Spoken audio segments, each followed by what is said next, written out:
মিষ্টি কিছু মিষ্টি কিছু ভালোবাসি তোমার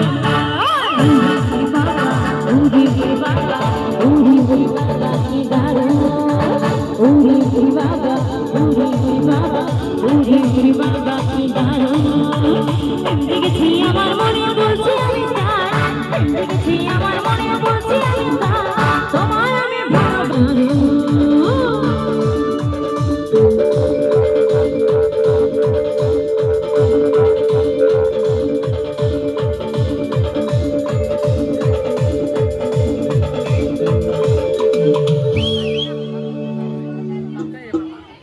চলো ঠিক আছে, যেহেতু এখানে আমার মা মাসিরা বসে আছেন, তো আপনাদের জন্য করছি এখানে গান, নাচবেন।